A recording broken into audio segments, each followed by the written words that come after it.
2021 সালের করোনাকালীন সময়ে রাজধানীর বিয়ে বাড়িতে ভাঙচুর কাণ্ডের মামলা থেকে তৎকালীন পশ্চিম জেলার জেলাশাসক শৈলেশ কুমার যাদবকে অব্যাহতি দিল ত্রিপুরা হাইকোর্টের ডিভিশন বেঞ্চ। বিস্তারিত জানিয়েছেন বিশিষ্ট আইনজীবী সম্রাট কর ভৌমিক। কি বলছেন শোনাবো।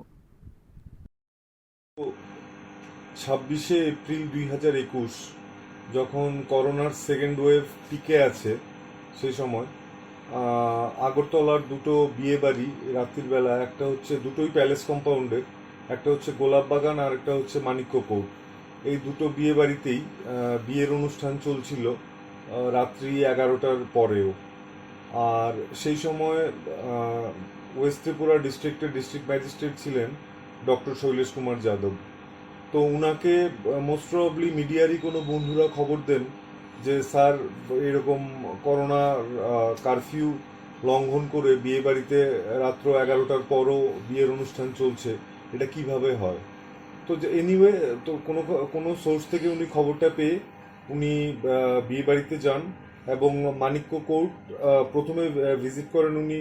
গোলাপবাগান ভিজিট করার পর তারপরে যান মানিক্য কোর্ট। তো উনি প্রথমে যান অ্যাট অ্যারাউন্ড 11টা নাগাদ প্রথম যান গোলাপবাগানে যাওয়ার পর সেখানে গিয়ে উনি দেখেন বিয়ে বাড়ির মধ্যে হই হল্লা চলছে, সমস্ত কিছু নর্মালি চলছে, ডিজে বাজিয়ে গান চলছে। তো উনি দেখে উনি বলেন যে আমি ডিস্ট্রিক্ট ম্যাজিস্ট্রেট, 144 ধারা লাগু আছে, তো আর ডিজাস্টার ম্যানেজমেন্ট অ্যাক্টও লাগু আছে, আপনারা এইভাবে কারফিউ আওয়ার্সের বাইরে বা কারফিউ আওয়ার্সের ভেতরে আপনারা বিয়ের অনুষ্ঠানে এই জমায়েত, বেআইনি জমায়েত আপনারা করতে পারেন না, আপনারা চলে যান। তো সেই সময় করোনা নাইট কারফিউ জারি ছিল রাত্রি 10টা থেকে সকাল 5টা পর্যন্ত। তো Shailesh Yadav district disaster management authority হিসেবে ল এনফোর্সিং এজেন্সি হিসাবে উনি গেছেন, কিন্তু উনার কথা কেউ শোনেনি। তখন উনি বলেছেন যে তাহলে আমি ক্রাউড ডিসপার্স করব। তো অ্যাকর্ডিংলি উনি জমায়েতকে ভেঙে দিতে বলেন, কিন্তু ওরা কেউ শোনেনি। তো ওনার কথা না শোনার পর উনি ওনার পার্সোনাল সিকিউরিটি পিজি ছিল 4জন সঙ্গে, তো ওদেরকে বলেছে যে তোমরা একটা কাজ করো, তোমরা এখানে যারা আছে ওদেরকে বের করে দাও। তো তারপর ওদেরকে বের করে দেওয়া হয়েছিল। তো এরপরে উনি যান, এর 15-20 মিনিট বাদে উনি যান মানিক্য কোর্ট ম্যারেজ হলে। মানিক্য কোর্টে যাওয়ার পর সেখানে গিয়েও দেখেন যে বিয়ে করার জন্য পারমিশন যেটা ডিস্ট্রিক্ট ম্যাজিস্ট্রেটের অফিস থেকে নেওয়া, সেটা হচ্ছে নাইট কারফিউ সময় যেটা বলবৎ ছিল সেই সময়, সেটার ভেতরে সবকিছু করতে হবে। মানে আপনার যদি বিয়ের অনুষ্ঠান সারতেও হয় রাত্রি 10টার ভেতরে আপনাকে ওটাকে শেষ করে ফেলতে হবে।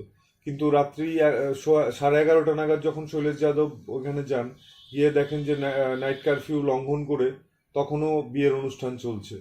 এবং বিয়ের অনুষ্ঠান না, এখানে মাঙ্গলিক অনুষ্ঠানের কথা বলছি না, কারণ আমরা হাইকোর্টকে দেখিয়েছি সেদিন 26/4/2021 বিয়ের লগ্ন ছিল সন্ধে 6টার সময়, এবং একটা ভিডিও ফুটেজ আমরা পেয়েছি যেখানে পাত্র বা পাত্রীর বড় বোন বলছেন যে 6টার সময় বিয়ে হয়ে গেছে। তো সেই জন্যে সেটা রাত্রিবেলা 11:30টার সময় যেটা চলছিল সেটা ডিজে বাজিয়ে গান, আনন্দ ফুর্তি, আনন্দ অনুষ্ঠান যেটা বিয়েতে হয় সেটাই চলছিল। কিন্তু সেটা সম্পূর্ণ বেআইনি ছিল, যেহেতু ডিজাস্টার ম্যানেজমেন্ট অ্যাক্ট লাগু ছিল। কারণ ডিজাস্টার ম্যানেজমেন্ট অ্যাক্ট লাগু করা হয়েছিল চিফ সেক্রেটারির একটা অর্ডার মূলে। সেই অর্ডারটা উনি করেছিলেন 20 এপ্রিল 2021। তো সেই অর্ডার মূলে শৈলেশ যাদবকে ডিস্ট্রিক্ট ডিজাস্টার ম্যানেজমেন্ট অথরিটি হিসেবে পাওয়ার দেওয়া হয়েছিল, এবং উনি নিজেও ডিস্ট্রিক্ট ম্যাজিস্ট্রেট ছিলেন। 144 ধারা উনি নিজেই এনফোর্স করতে পারবেন, এই আইনি ক্ষমতা উনার ছিল। তো অ্যাকর্ডিংলি উনি ডিসপাস করতে বলেন। আর বা তারপরে কি হয়, এই বিয়ের অনুষ্ঠানে শৈলেশ যাদবের যাওয়া নিয়ে প্রচুর মিডিয়া অ্যাটেনশন ড্র করে। সারা ভারতবর্ষে এটা নিয়ে একটা আলোড়ন পড়ে, বিভিন্ন লোক বিভিন্ন অ্যাঙ্গেল থেকে এটাকে দেখতে শুরু করে। তো তারপর 3টে মামলা হয় শৈলেশ যাদবের এগেনস্টে। 3টে মামলা ত্রিপুরা হাইকোর্টে হয়। একটা মামলা করেন স্বপন কুমার দেব, যে ওই মানিক্য কোর্ট যে বিয়ে বাড়ি, সে বিয়ে বাড়ির পাত্রীর বাবা। আর একটা করেন সর্বানন্দ ঝা, উনি হচ্ছেন গোলাপবাগান ম্যারেজ হলের পুরোহিত ছিলেন। আর একটা করেন আইনজীবী, এটা হচ্ছিল পাবলিক ইন্টারেস্ট লিটিগেশন, সেটা করেন আইনজীবী ভাস্কর দেব বর্মা। তো এই 3টে মামলা একসঙ্গে ট্যাগ করে হাইকোর্টে দীর্ঘ বছর চলে। 2021 থেকে মে মাসের 3 তারিখ করা হয়েছিল মামলাগুলো। মে মাসের 3 তারিখ থেকে শুরু করে আজকে পর্যন্ত আজকে 2024-এর 22শে মে আজকে হাইকোর্টের ডিভিশন বেঞ্চ রায় দিয়েছেন। ডিভিশন বেঞ্চে ছিলেন আমাদের চিফ জাস্টিস মহামান্য শ্রী অপরেশ কুমার সিং এবং জাস্টিস শ্রী অরিন্দম লোধ।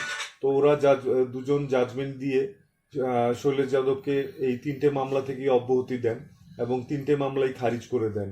কারণ ডিজাস্টার ম্যানেজমেন্ট অ্যাক্টে শৈলেশ যাদবের যেই পাওয়ার ছিল, রাদার আপনারা অনেকেই দেখেছেন মিডিয়ার বন্ধুরা যারা আপনারা সেই সময় নিউজ করতেন যে অনেক জায়গাতে লোকে জমায়েত করতো বা কেউ আড্ডা মারছে রাস্তায় স্ট্রিট কর্নারে দাঁড়িয়ে, পুলিশ তাদেরকে ধরে বেধড়ক লাঠি পেটা করছে বা তাদেরকে লাঠি নিয়ে তাড়া করছে। তো সেই নিয়ে কিন্তু কোনো মামলা হয়নি।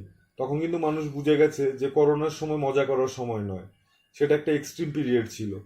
তো সেই জন্য শৈলেশ যাদব যেটা করেছেন সেটা আইন অনুযায়ী করেছেন, সেটা হাইকোর্টও বুঝেছে এবং ওনাকে হাইকোর্ট অব্যাহতি দিয়েছেন এবং রিট পিটিশনগুলো খারিজ করেছেন। রায়ের এখনো কপি আমরা হাতে পাইনি, রায়ের পুরো কপি হাতে পেলে তারপর আরো বিস্তারিত বলা যাবে।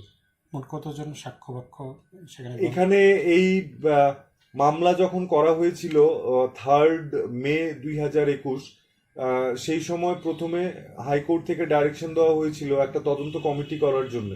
তো 2জন আইএস অফিসার কে দিয়ে একটা তদন্ত কমিটি করানো হয়েছিল, তারা যাতে প্রাথমিকভাবে ঘটনাটা এনকোয়ারি করেন। তারা এনকোয়ারি যে রিপোর্ট দিয়েছিল সেটা হাইকোর্ট সন্তুষ্ট হতে পারেননি। তখন হাইকোর্ট একজন রিটায়ার্ড জুডিশিয়াল অফিসার সুভাষ শিকদারকেও সেই তদন্ত কমিটিতে ইনক্লুড করেন।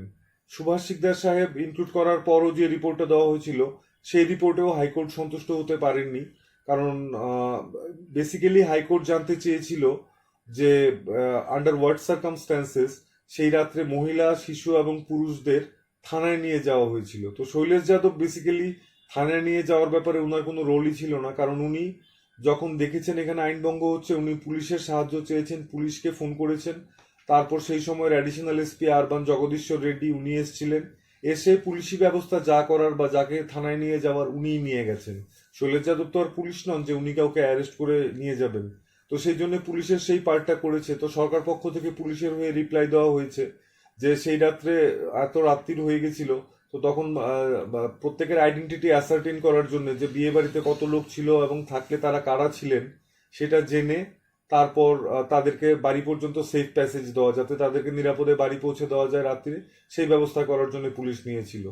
তো এই ছিল স্টেট অফ ত্রিপুরা গ্রাউন্ড। তো দুটো এনকোয়ারি রিপোর্টেও যখন হাইকোর্ট সন্তুষ্ট হতে পারেননি, তখন হাইকোর্ট তৃতীয় একটা এনকোয়ারি করিয়েছেন রিটায়ার্ড ডিস্ট্রিক্ট জাজ শ্রী বামদেব মজুমদারকে দিয়ে। তো 3টে এনকোয়ারি রিপোর্ট হাতে ছিল। তো এনকোয়ারি রিপোর্ট আমরা হাতে পাইনি, আমাদেরকে ওটা দেখতে দেওয়া হয়েছিল এবং ওইটা থেকে নোট করে নেওয়ার পারমিশন দেওয়া হয়েছিল। তো সেখানেও দেখা গেছে শৈলেশ যাদবের কাউকে থানায় নিয়ে যাওয়ার মতন কোনো কাজ উনি কাউকে করেননি, অ্যারেস্টও করেননি। এই হচ্ছে টোটালিটি। তো আলটিমেটলি আজকে রায় বেরিয়েছে, তো শৈলেশ যাদবকে হাইকোর্ট অব্যাহতি দিয়েছেন। সবগুলো মামলা থেকে 3টে মামলা থেকেই শৈলেশ যাদব অব্যাহতি পেয়েছেন। কারণ এরা শৈলেশ যাদবের শাস্তি, মনিটারি কম্পেনসেশন, আরো বিভিন্ন রকমের ক্ষতিপূরণ চেয়ে মামলা করা, এই ক্ষতিপূরণ চাওয়া সবকিছুই ছিল এই রিট পিটিশনগুলোতে। তো হাইকোর্ট এন্টারটেইন করেননি, হাইকোর্ট খারিজ করে দিয়েছেন মামলাগুলো। Thank you. Bureau report, news live 24 Tripura.